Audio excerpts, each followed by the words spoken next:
for the June minutes. If I could have a motion. Motion. I'll second. Thank you. It's been seconded. All those in favor? Aye. Aye. And those opposed? All right, we've approved the minutes. Next month, we will be in Sioux City. So we've had a pretty good run over here on Eastern Iowa side, so I guess it's time. At this point, I'd like to welcome Chris Cartberg, the warden. Thank you, Chris. Hi. Good morning. Morning, ladies and gentlemen. Morning. Distinguished members of the board. Good morning. Welcome to Anamosa State Penitentiary. We're very honored to have you here. You may not know this is Anamosa's 150th anniversary. It was actually back in April. So very proud of this institution. It's been a little over a year now since the board here confirmed me as warden at Anamosa. And we've made quite a few changes, both physically and in operations. And I would welcome the board to come on a tour, weather permitting, of the facility to see what changes we have made. And again, I'm very happy to be here, very proud, and I appreciate you confirming me as the board here. So with that being said, I will hand it over to Deputy Director Gibbs for the director's update. Thank you. I'm going to interrupt you a second. Yeah. So I've been hearing ads on the radio, Okay. and I don't really listen until I hear Anamosa State Penitentiary. So what's going on the radio? I don't know whether it's a celebration or if it's Nope, employment. we're hiring Okay. correctional officers. Actually, we've gone to a walk-in interview every Tuesday, and we've had some success with that. In the last 3 weeks, we've hired 20 officers. So we're trying to build up our numbers and relieve the current officers' stress, and it seems to be working. We just got to get them we got to get them trained up and get them on the floor. So That's great to hear. Thank you. yep. Well, good morning. Good morning. Unfortunately, Director Skinner could not be here this morning, so you do have me. She does send her well wishes though. So, She's someplace exotic on vacation? unfortunately, the exotic location of Des Moines, Iowa. Darn. So, no, she has some things she needs to do there. So, again, welcome everybody to Anamosa. My update will be very brief. So, my first item was the hiring. So, Becky, you noticed that we had those ads on the radio for Anamosa. What you'll find is in most of our locations, we have those same advertisements. As you know, it's a country-wide, if not worldwide, hiring shortage, and we have many challenges to overcome. So what I would like to do is to thank all the wardens from all the institutions for all the hard work they and their teams are doing to recruit staff. It's, especially correctional officers and nurses, very difficult, very challenging, very competitive right now, as you all know, in the private sector and also in government. So thank you to the wardens and the institutions for the hard work they're doing in trying to recruiting. You just saw a sample of some of the things we're doing. I mean, we're pulling out all the stops to try to advertise what a good employer we are. So thanks again. I'd also like to thank Nick Davis, the Parole Board Chair, and our own Katrina Carter. They've worked very hard in getting us this last time, I believe, a 90% agreement rate with the Parole Board, which we haven't seen for quite some time. And that's through their work together, their collaboration, which you all know directly relates to our count.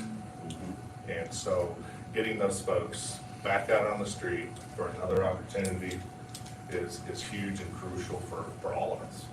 And so, again, thank Nick Davis, Parole Board Chair, and our own Katrina Carter for that. That's great. Lastly, we have somebody who, in the room, who's very, very important to us, who recently retired. That'd be Assistant Attorney General Bill Hill.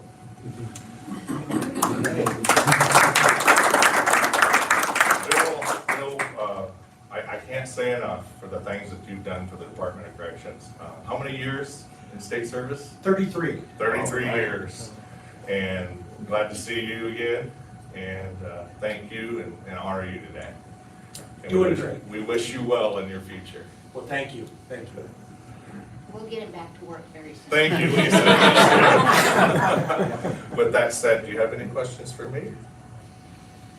Okay, I'll hand it off to Steve Dick. The only thing that occurs to me, and I don't want to give you a curveball because this is probably out there and Sarah's probably collecting information on that, but you said our numbers are matching out, parole board and corrections. Are we hopeful that the recidivism rate's gonna reflect that and that people that we think should be out there are gonna be out there and we're gonna lower that recidivism rate? Is there any indication? Absolutely, and Larry, that's what we always shoot for with our treatment programs that are evidence-based. We really would like to see these individuals be given more of an opportunity.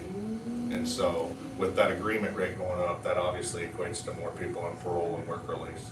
And if they don't have the opportunity, we won't know what the recidivism rate is. Okay. That's my philosophy on it. So we're confident, we're hopeful in that. Okay. Okay. Thank you. Anything else? You'll be seeing me again a few more times. Mr. Savala unfortunately can't be here today, so I'll be presenting his items. So thank you. Steve? All right. I have this place at the top today. Yes. Good to see it.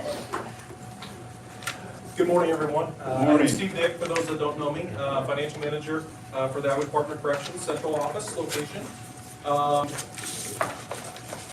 Sent out the financial reports, and we'll go through those briefly, but moreover, just having a conversation of where we're at without specifically going to the sheets.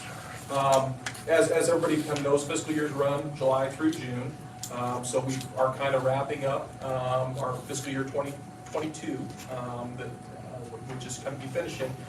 We do have a period of time that's the accrual period that we have salaries that are going back. Things that we've purchased that we haven't gotten bills for and such. So we're still in that process of completing and finishing things out, but I think we're in a pretty good spot. Overall, the department totals, we're about $14 million to the positive at this point in time. Once again, we know that there's going to be salaries still coming through and such, but very, very confident that we're in a good shape to finish the year in the black. Along with that, we got the $10 million additional monies in FY 2022. Of that, we still have about $7 million physically in our bank right now. So that is going to be spent yet this year on helping out institutions finish out the year in the black, making sure we've got enough money for those payrolls to run through and such, and pay for those supplies and materials services that have been deployed to those places.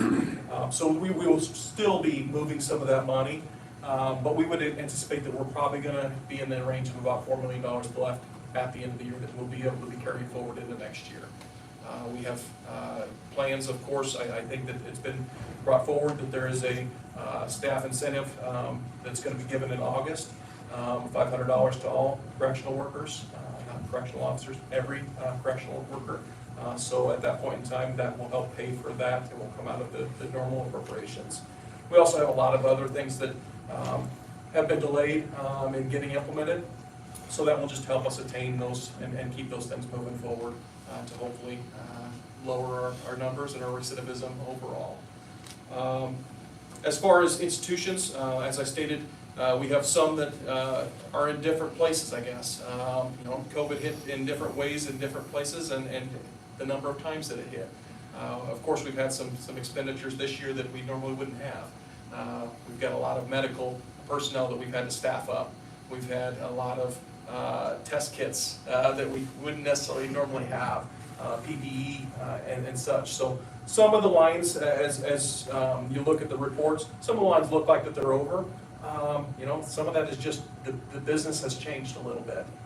And getting through those things and making sure that we have ample things to keep our population and our staff safe. So I'm not going to delve into hugely into the reports. I think they basically tell the story pretty well. We do have appropriations that will carry forward, such as our education. So any things that weren't spent in our education appropriation, which are included in our central office totals, those will carry forward and be able to be used in the future year. That's how we fund our vocational community colleges as well. So we make sure that we've got enough funding there to continue all those operations. So overall, like I said, FY '22, we're sitting good. I would draw a little bit of attention to the fourth page, which is the capital totals. It appears that there's a lot of money still there. We have spent down, we typically get 3 years to be able to spend down those appropriations, which is our Rebuild Iowa Infrastructure Fund, True Capitals, and then our Technology Reinvestment Funds. We had a couple projects, dollars that we're going to not carry forward into next year. Those monies have been expended properly as such. But we do have a large sum that's tied to our Florinda Kitchen project, about $5.2 million that was appropriated in FY '22. The bulk of that is carrying forward into next year, as that project is still undergoing in the preliminary stage, I guess, at this point in time, but definitely moving forward. We will, of course, receive additional funds this year in FY '23 to hopefully fund that project in its entirety. So, but wanted to kind of draw attention. It looks like there's a lot of money left still on the table there, and that's why. So if there's no questions, I'll open up questions on FY '22 before I move forward into FY '23. Does anybody have anything that's... Okay. So the FY '23 document, just wanted to kind of lay it out, kind of where we sit. It was basically a status quo budget, and then the legislature came forth and brought forward some monies for salary adjustments throughout our institutions and districts. And then we also received a little bit of money, $112,000 for county confinement to help boost that budget that's kind of been faltering a little bit with COVID not letting those people back into the prisons as quickly as we want to. That funds our people sitting in county jails. So we need to see a slight increase in that, but a little over $7 million of increase. That's definitely going to help us maintain our momentum, hiring, making sure we're not having to leave positions open. Our goal is still full steam ahead, fill the positions we have, and this should allow us to do that. So overall, we were pretty happy with getting that, because a lot of departments did not get increases. So that's kind of what I have for FY '23. Like I said, we've loaded the budget at this point in time. It was a late arriving with the legislature ceasing their operations middle of May. So we had a crunched environment, but we made sure we got it entered and everything was balanced and such. So I feel good about where we're at both this year, finishing up '22, and then also moving into '23. And we know that there's going to be challenges ahead. You know, it's ever evolving. We don't know what that's going to bring. We've had challenges the last couple of years, and we would fully expect additional things. But overall, I think we're in a good spot. I did want to briefly touch on the vacancies and such. I know that that's one of the areas that we want to make sure that we're giving information to you. I kind of compared last year at this point in time, so July 8th of 2021 with, I ran it a couple days ago. At July 8th of 2021, we had 217 vacancies. We added 80 positions there during this year in some capacity at the prisons. And this is just the prisons. So that'd be about 297. We're currently at 294. So we've basically been holding steady. We haven't necessarily made huge strides. I think we are building that momentum, though. As Warden Herbert said, I think we're seeing the fruits of the labor that's been put in place. All the advertising, all the things that we put in place, we've made it easier to hire, quicker to hire. It used to be a process that took a couple months. As he stated, we're hiring on the spot now, so we can get them in the door fairly quickly. Then it's a matter of training them and getting them on board so that they can fill a post. But we're making progress. And we have seen ebbs and flows throughout the year on the correctional officers at different facilities. And I think some of that's just how the economy's kind of going. We see a bunch get filled, and then all of a sudden we see some people leave, and that's maybe our new normal. Is, you know what, we're going to see that movement more so than what we have in the past. But we're also working on not necessarily just the recruitment, but also the retention. We're looking at ways to be able to keep our folks and make them so that they're happy being state employees, and provide them those opportunities for advancement, making sure that they're fully engaged and appreciated. And that's our biggest piece at this point in time. So overall, like I said, we're basically about where we were with those new positions. And like I said, we're making progress as working cover. I mean, that's phenomenal. 20 people, that's That's great progress, and I had noticed, that your numbers had come down, so kudos to you.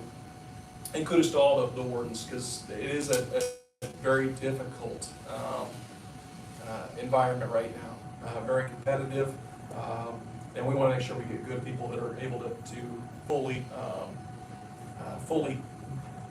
perform our mission, and that's really what we want. We don't just want bodies, we want people that are going to do the best job for us. So that's kind of some overall, we're sitting at about 198 COs currently statewide. That was well over 200 for quite a while, so once again, we're easing back, hopefully gaining some momentum, and hopefully that number will come down even more. And that doesn't reflect anybody that would be starting today. That was as of Tuesday, so I think that we'll hopefully see some more come on. So, any questions from the board? I have a question. What are the qualifications for the correction officers? High school education. High school education. Yep. So GED or a high school diploma gets you eligible for that employment. Can I speak just 1 second? Yeah. Just recently, Springville's high school, very small high school, we did some recruiting there. And a girl graduated on Sunday and she showed up at our walk-in interviews on Wednesday. And we hired her on the spot and she's in training right now. All right. We've been doing a lot of recruiting, going to high schools at the end of the year and we've gotten some of that lately, so. It's a tool in that tool belt. You know what? There's perfect example of that is, you know what? We've got people that don't want to further their education right now. Maybe it's not the right time for them. They won't find a steady, great job with great benefits. You know, you think about all the other opportunities there are. This is one of those. So I'll tell you a personal story of myself. I have a son that graduated from Central College, didn't know what he wanted to do. I just informally said, hey, you know what, Department of Corrections is hiring. He graduated on a Sunday or a Saturday, started his job at Rockwell City Prison on Mondays. So there's people out there, we just gotta spread our message and make sure that they're very and we're able and capable of that. Well, along the lines with the schools over here, Central Campus is in Des Moines and we're a career tech ed program. And Warden Don took a group of educators through, because we have a criminal justice program, because we're a career tech ed school. And so we're trying to get that pipeline. We also have CNA, culinary, so we're trying to get connected so that we can get our kids hired.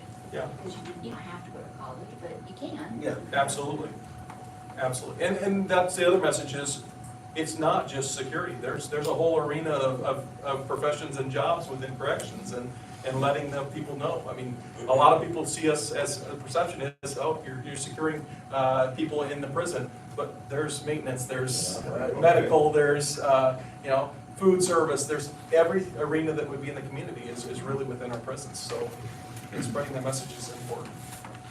The question I have is, do they have to apply online, or are there applications available at the workforce development in the urban cities? So it is an online application through Department of Administrative Services, but I would imagine that every single facility would help them through that process. We have a computer dedicated to that. Yep, I mean, yep. you walk in, we're gonna help you get through the process. Correct. We developed business cards that actually have the QR code where you can take a picture of your phone, it takes you directly to how to. That's great. Yeah. sign in. Several of our correctional facilities are doing the same thing. Okay. So we have a card made up that says, hey, career opportunities, you got to have the QR code, the name of the facility, and get that, and it brings you right to it. Young people can do that. They probably can't fill out. They wouldn't be able to fill out paper, yeah. That's true. And that does bring up, we are gonna have a booth at the State Fair this year. So, and all of our materials that we're gonna be handing out have the QR codes right on them. Very loudly saying we're hiring throughout the entire state, both the institutions and the judicial districts as well. And we're gonna have a vast array of different employees manning that booth throughout the fair. So people can have some personal experience stories and share that information. But we're hopefully it's gonna spread that message of that we're looking for good people to work within our departments. Gosh, I love the momentum that's been building. I can tell that you guys are not beat down and, you're And it was hard for a while. I'll tell you what, it was hard because we saw that steep decline in our numbers, and And it's hard to then, say, how do we get it back? But I think we're to that point where we've built that momentum and we're ready to climb that Well, mountain. you have to get over yourself and get Right. over feeling sorry for yourself. Yep. It's not like the days when people were lining up outside the door for our jobs, because there were those days. Yeah. So then you have to figure out, all right, how are we gonna do this? Don't be surprised if you're a fan of your local farmer's market, we may be there too. Last night in Fort Madison, the Iowa State Penitentiary had a booth at the farmer's market. So we are hitting everybody and everywhere that we can. That's great. One thing I was wondering, I don't know if this is typically a problem, but what is the time from, I love that you're hiring on the spot, that's awesome. So then what is the lag time? Is it difficult sometimes to get people into training?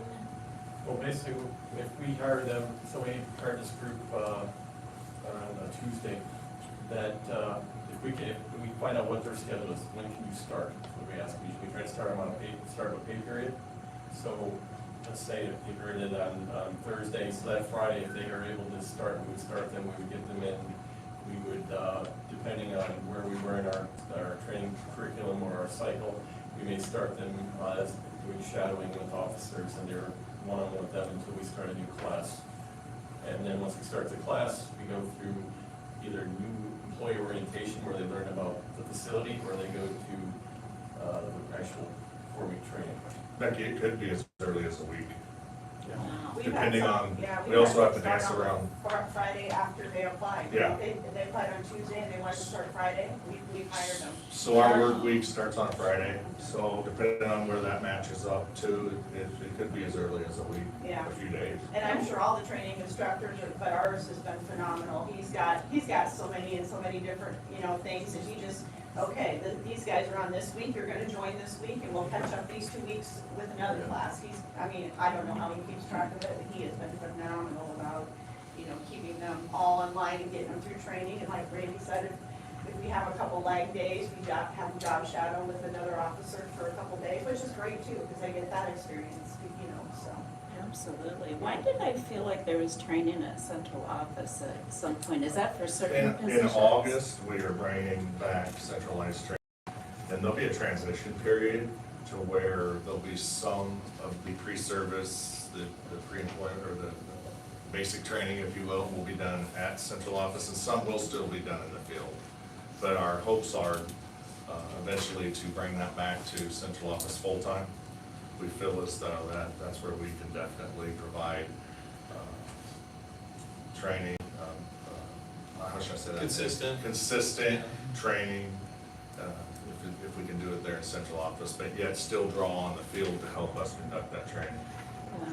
That's another great pivot though, that you're doing the training separately now, during these times. But Help speed it up, doesn't it? absolutely. That's crazy. And I know that some of the facilities partner in certain instances too, if they don't have enough or they need somebody to jump in. There is some at an institution that needs to happen at that institution, but some of it is generalized work. And some of that's what we're talking about that will now be done at central office in the future, where they're pairing together and they get, instead of having 2 people working through training, now they have 5 or 8, if they pair a couple facilities together. Yeah, we're gonna be very versatile. I mean, if we have the training in central office and it's full, but yet Anamosa has 10 and Iowa City, Mr. Heinrichs has 10, Yep. we'll say, all right, you guys go ahead and put on a training in the field. And we'll send some support staff to help with that. So we're gonna do everything we can to speed that up, so. I did also want to give kudos to Department of Administrative Services in this process of being able to be willing to help us in this, trying to get people on board quicker. It used to be once upon a time that there was a process that had to be followed and there was delays in getting people qualified for positions. Now we have hiring events, on-site interviews and such where they're available on that day and they qualify those people instantaneously, which is huge. It just speeds. Lose those folks that may be looking for employment, but are also interviewing other places. They get an offer quicker, and now they choose it versus us. We want to make sure that we're at the front of that line. So definitely kudos to Department of Administrative Services. What kind of background checks do we do in that amount of time? We do law enforcement background check. The law enforcement, is that like a And criminal? reference check as well. Yes, criminal And a background reference check as and well? a reference check. And I assume we do a drug test or something like that We as have, well? for correctional officers, there's a pre-employment drug screening. Okay. Okay. All right, thank you. Thanks, Steve. Back is Michael Savala. Yes. So we had with Michael, we had the DOC administrative rules.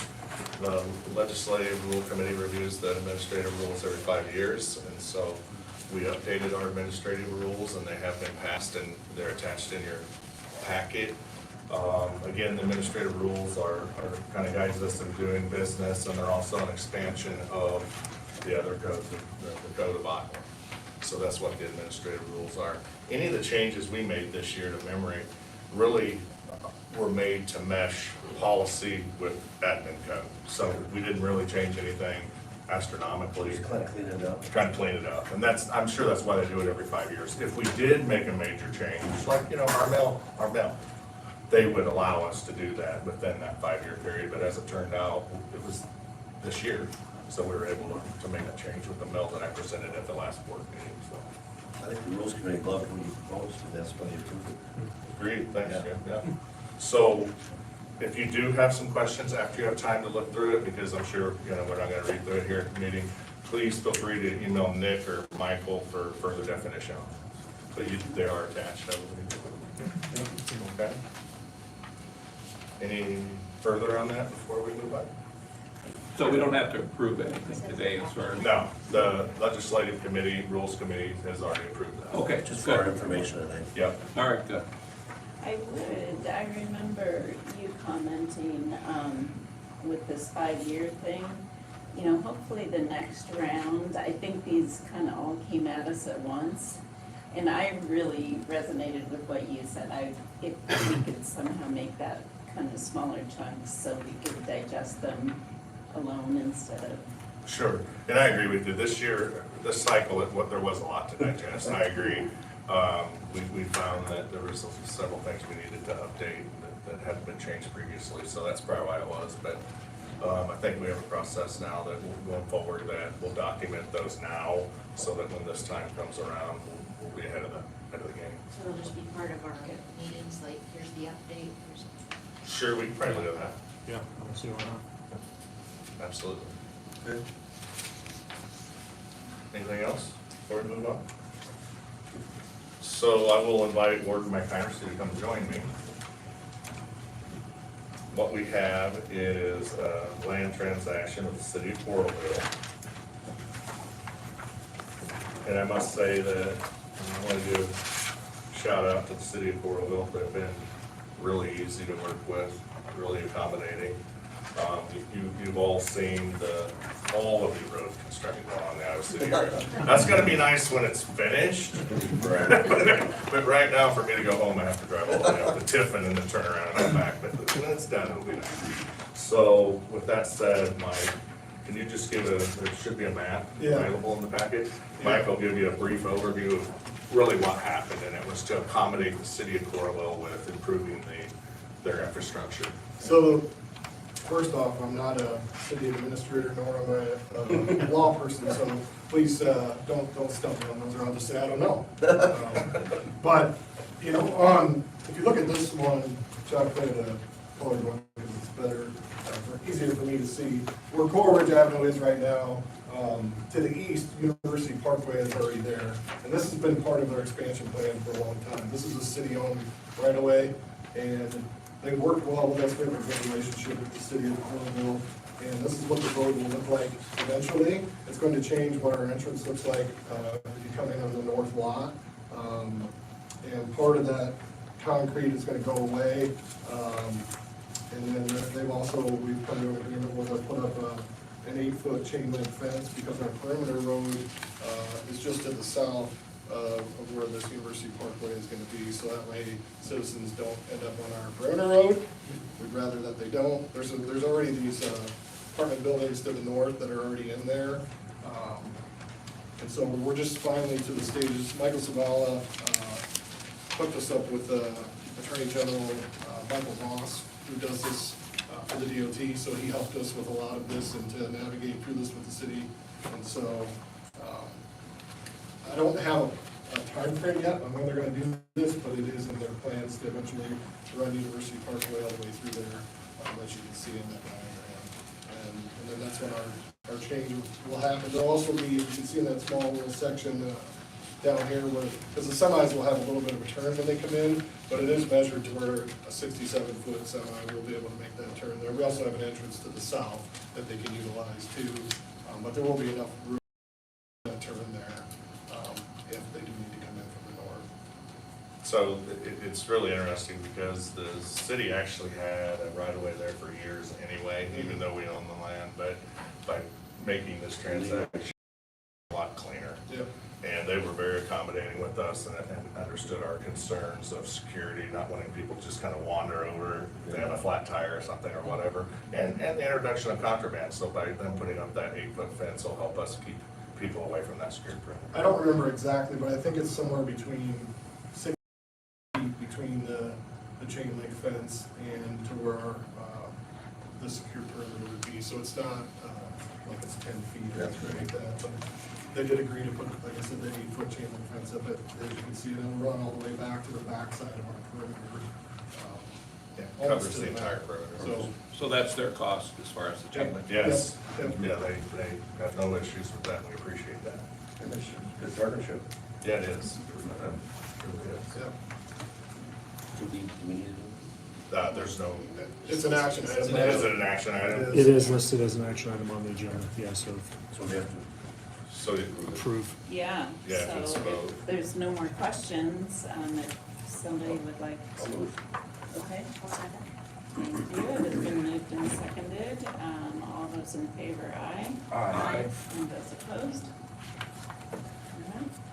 Also, Thank you. off the record, there's some nice signs out in front of Core Mill right now, and they also have a QR code, so I saw you taking notes, so if you know anybody that has a phone, if you want, you scan it, they're also gonna be walking into these people. so- He's taking the opportunity to. I will send you our business card. But we did just this week, we put up signs out front, that was a little bit of, I won't say a battle, but it took a little bit for us to get the city of Coreville, because they have a rule that says they can't have a temporary sign out there, and on and on and on, but we finally got to the point, we have 2 signs out front, that's requiring. And then we're also going to, put some QR codes on what I call our shuttle casino vans that go back and forth to the university nonstop every day. And when you're parked next to it or you're stopped at a stoplight, you can scan a code and it'll take you right to the link as well. So we're gonna order some of those in the near future too. To help. Our biggest challenge in addition to correctional officers is nurses because of the university. Yeah. So, What's interesting is it's actually become a competition between institutions of who can come up with the most,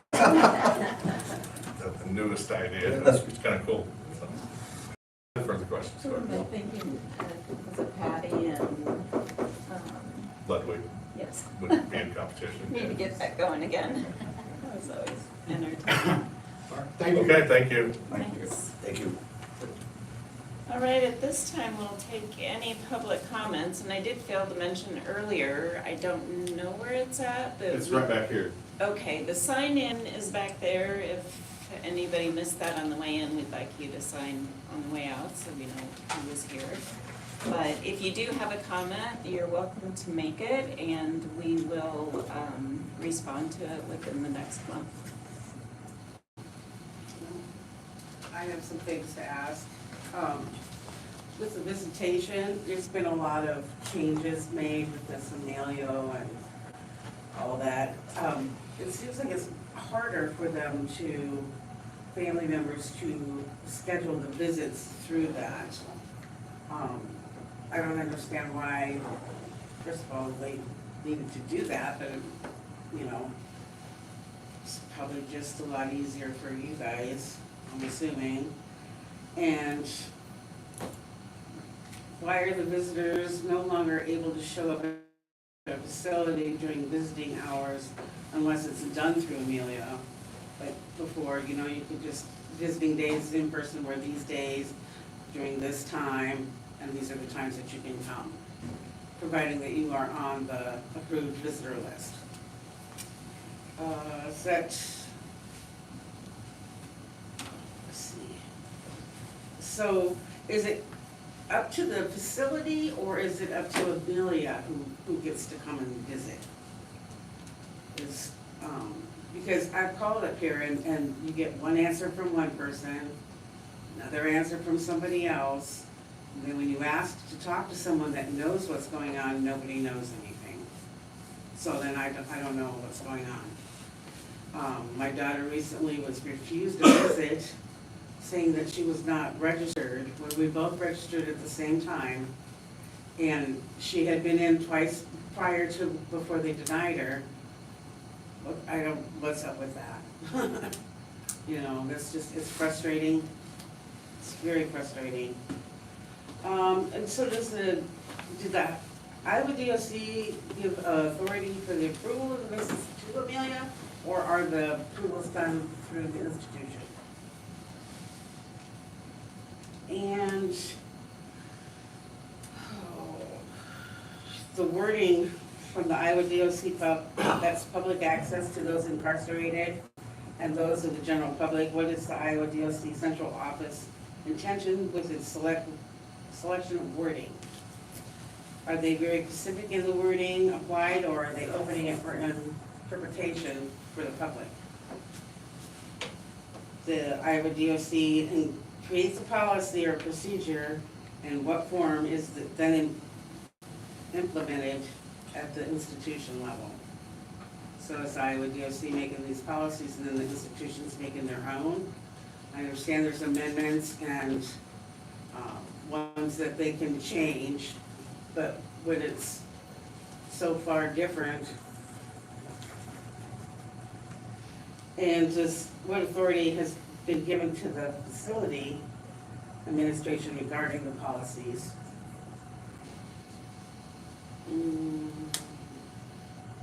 And are all the operations of the Iowa DOC currently being required to obtain Governor Reynolds' approval prior to operational authorization? Because I've called up here once again and asked a question, and they'll say, look, we get all our instructions from the governor. Which if you call the governor's office, they say, no, they don't. That's all I have. Thank you for those comments. I just want to make sure that you have signed in and there's contact information. Okay, just so the department can address your questions. Yes, I have to speak also. absolutely. I just want to make sure, we have somebody that's going to follow up with those questions, Nick. Yeah. You'll follow up with, to make sure we have all those questions. Absolutely. Okay, Yep, we've got it all recorded on here. so. good. And then will you let us know what the answers were, and how we can tell that? Just- Certainly. Thank you. I'm Larry Smith. I'm a resident of Cedar Rapids, and I'm also on the Iowa chapter of CURE out of Des Moines. And for those of you who do not know what CURE is, CURE stands for Citizens United for the Rehabilitation of Immigrants. Things I'd like to address today is one of them is the visiting, like the previous person spoke about.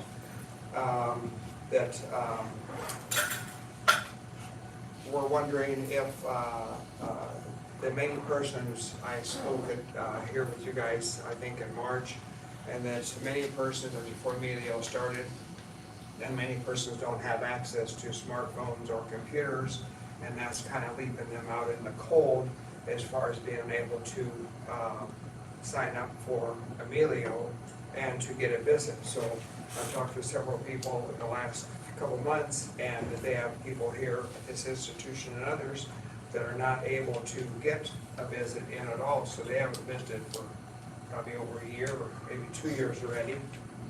So now there are, I know she spoke also, there are rules that get put out by the institutions and the DOC.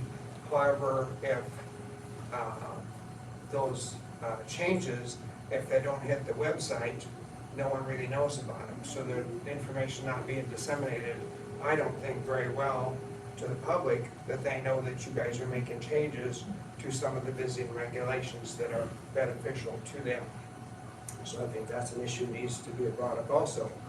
And I know this is not your intent, but there's getting to be where a lot of the regulations that are being set up for visiting it's kind of coming down to the haves and the have-nots.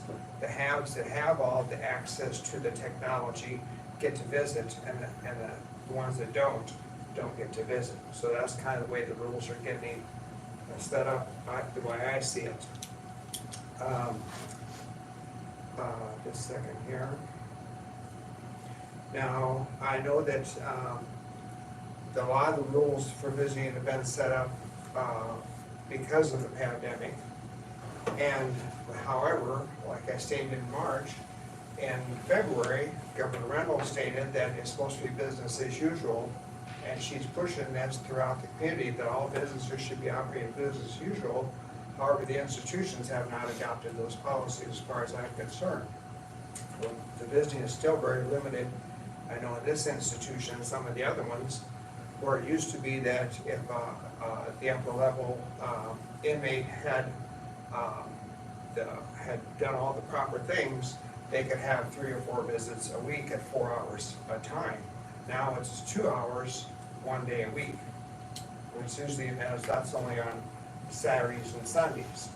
And then they have Zoom visits on Fridays and Mondays. Now, I had the opportunity, and I'm not telling you this as a comparison to what Iowa has, okay? But I did have the opportunity to visit a prison in Missouri recently, and now they've totally switched back to pre-pandemic times. You can walk in anytime you want, as long as the visiting hours are open. You can sign in and be checked in and visit for 4 hours. And you can do this Friday, Saturday, Sunday, and Mondays. You can get 4 4-hour visits in one weekend, where here it's 1 2-hour visit per weekend. So, and I checked, they're running this with the same number of staff that this prison is, as far as checking people in. They have 5 people checking people in. This prison has 5 people checking people in. And that's including the inmate change-outs and the person inside and the person outside, the scanning and all that deal. They still have the same number of staff. There was one thing I found kind of interesting there, was that also, and by the way, all the vending machines are fully operated and running there also. And here, and I know this one I see most time, just have the top machines running in the vending machine, in the rooms, or the visiting room. Let's see, where is I at? There's one thing I found interesting there, and I'm not saying to implement this, that was a little strange, was that there, a family member can bring in a whole meal, and they can eat it there in the visiting room. This is, you can either buy it at a takeout, or you can actually make it and bring it in. I thought that was kind of interesting. Just pass that on. Now, the other thing I want to address is the air conditioning in this facility. Now, the financial or fiscal manager, I didn't hear that brought up again. And I've been up here last 3 years saying, why isn't these facilities, this one, Mount Pleasant and Corn, to have air conditioning? This is a very nice room, it's air conditioning. I don't know why these meetings aren't held down in a facility, in this facility without air conditioning, as an example as to what it's like in this place most of the time. The temperature in June and July, or May and June, was 30% of the days were over 85 degrees. Now, the heat indexes were of course higher than that during those days because of humidity. The average temperature in June in Cedar Rapids was 84 degrees. So you can imagine this facility never really cooled down for the whole month. Once it heats up with these stone walls, it doesn't cool down. It stays at that temperature all the time. Now, I will say I am impressed with the administration here that they have allowed a second fan in each cell. Okay, most prisons in Iowa don't allow the second fan, so this is probably one of the few that have allowed a second fan. So I think that's very admirable that has been done. Now, on July 23rd of 2021, there was a Gazette article And in the Gazette was Matthew Levy, who is an associate professor at the Johns Hopkins School of Medicine, and Craig Crandall, professor of medicine at the Texas University. They contributed this article, and it said, and also they agreed with the Center of Disease Control, CDC, which says once the indoor temperature of a room gets anywhere close to 90, a fan really doesn't do anything. It just moves air. It doesn't really cool anything in that area. And they didn't really address the high humidity levels in those instances. Now, just in this facility alone, as far as air conditioning, if you guys are gonna go on the tour, I don't know what that tour is gonna include. It's gonna include both non-air conditioned areas and air conditioned areas. I'm not sure. That's up to the warden. But say just in living unit D, there's a couple, 3 floors there, they're air conditioning. However, the top floor on that unit is not air conditioning. To me, that doesn't make any sense. Why would you just take a building and do 3 floors and not the top? Now, the top floor, though, houses the detention unit, which those are closed cells with very low air movement, and they're not air conditioned during these 90-degree weathers. The other one is in a close proximity to another air conditioned unit, is the rec hall B unit. The staffing units behind the rec hall are all air conditioned, however, the rec hall is not air conditioned, same building. And then there's also the kitchen area. Kitchen area, which was put in several years ago, where the cooks are and all the food's prepared is air conditioned. However, the dining unit is not air conditioned. Again, same building, or very close proximity. So, and then on top of all that, without the air conditioning, you have the mold problem. And it is the constant problem, especially in this facility. Now, it's, I'm gonna call it, they call them chassis, and I don't know why, chases. They're the framework that houses the piping within a cell. Okay. So anytime that you get humidity and water, cold pipes mixing, you're gonna have sweaty pipes. Well, that causes mold in these chase units. There's also behind, whenever there's cupboards removed in a cell, there's mold behind them. There's mold constantly growing in the cracks around the cell blocks, and in the cells and under the beds. One thing air conditioning would do if they added to these 3 facilities would also bring the facilities up to meeting the air quality standards of the U.S. government, which is not being done now. I got one little note here that also, the financial manager, he mentioned that, or what I didn't hear him mention was, to my understanding, there's still a $10 million fund out there that was appropriated during the pandemic that is sitting there. Now, this facility here, I think when the estimators come through, or whatever you want to call them, came through that this would cost about $1 million to put air conditioning in this facility. I know it's quite a bit more in Mount Pleasant. I'm not sure about Clarendon. But if you've got $10 million sitting out there, why is it just sitting there? Why not use it for something useful rather than a slush day fund, maybe? Okay? So, now, I also mentioned the recidivism rate here in getting people not to come back to prison, which I totally agree with. Now, right now, there's about 8,500 inmates in the prisons in Iowa. It's still predicted by 2030 that there'll be 9,200.